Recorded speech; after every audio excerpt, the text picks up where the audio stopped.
Drooping eyelid जो होती है वो एडल्ट्स के अंदर भी और छोटे बच्चों के अंदर भी एक cause of like loss of facial beauty होती है। ड्रूपिंग आईलिड से मुराद लिड्स का नीचे आना, अपनी नॉर्मल पोजीशन से लो होना और खुलने बंद होने में मसला होना, जो एज के साथ भी हो सकती है और छोटे बच्चों के अंदर भी हो सकती है। इसके बारे में और जानने के लिए कि ये होती क्यों है, इसकी सॉल्यूशंस क्या होती हैं और इसका एक प्रोग्नोसिस क्या होता है, देखने के लिए आप ये वीडियो देखें।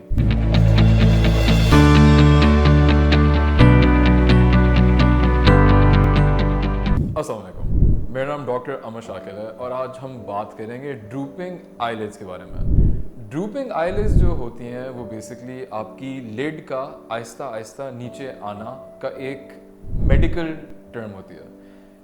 इसको हम अगर डिफ्रेंशिएट करें तो ये दो कैटेगरीज होती हैं। एक जो होती है वो एज के साथ होती हैं और एक जो होती है वो कंजेनिटल होती है, मतलब पैदाइशी।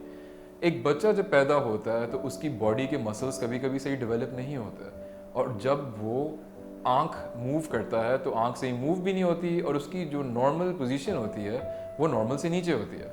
इसको हम ड्रूप कहते हैं। दूसरा, ये बड़ी उम्र के लोगों में आ सकता है कि जब एक एज के बाद बॉडी के फेस के मसल्स वीक होना शुरू होते हैं तो लिड के भी मसल्स वीक होते हैं और वो आहिस्ता आहिस्ता उसकी पोजीशन नीचे आ जाती है।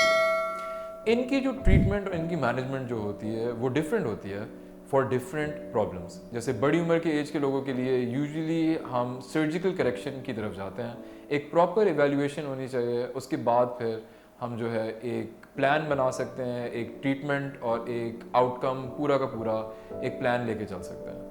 बच्चों के केस में भी यूजुअली जो होता है वो सर्जिकल करेक्शन की ही तरफ जाना होता है और इनकी इवैल्यूएशन बहुत ऑन पॉइंट होनी चाहिए क्योंकि 5-6 मुख्तलिफ डिजीज़ एक ही तरह प्रेजेंट कर सकती हैं and the doctor has to be very careful कि वो किस पॉइंट ऑफ व्यू से उसको अप्रोच कर रहा है, उसका एंड रिजल्ट और पेशेंट की जो एक्सपेक्टेशंस हैं, उसके कंसर्न्स हैं, वो सही तरह मैच होते हैं। आप पूरी हिस्ट्री उसकी एड्रेस कर रहे हैं, उसको समझ सक रहे हैं, उसको फिर आप बता सक रहे हैं कि इस प्रोसीजर के एंड पे आपको मिलेगा क्या, क्योंकि हर प्रोसीजर के अंदर कुछ ना कुछ प्रोज एंड कॉन्स होते हैं। अल्लाह की चीज़ को बनाई हुई चेंज करना, उसके अंदर हमेशा एक कॉम्प्रोमाइज़ एक्सेप्ट करना होता है। तो it is very important for the doctor to let the patient know कि जो आप चीज़ करवा रहे हैं उसके एंड पे आपको मिलेगा क्या, इसकी जो डेफिशिएंसीज होंगी वो क्या होंगी और अगर ये कामयाब नहीं हुआ तो हमारे पास क्या ऑप्शंस होंगे। ड्रूपिंग आईलिड्स के लिए कॉस्मेटिक प्रोसीजर्स भी होते हैं, जैसे सर्जिकल प्रोसीजर्स होते हैं ताकि आई की जो ब्यूटिफिकेशन हो, आई की जो लुक हो वो ज़्यादा नेचुरल, ज़्यादा लाइवली, ज़्यादा ब्राइट हो सके। इस के बारे में जानने के लिए आप मरहम के थ्रू या तो ऑनलाइन अपॉइंटमेंट ले सकते हैं या इन पर्सन अपॉइंटमेंट ले सकते हैं मेरे साथ। Thank you.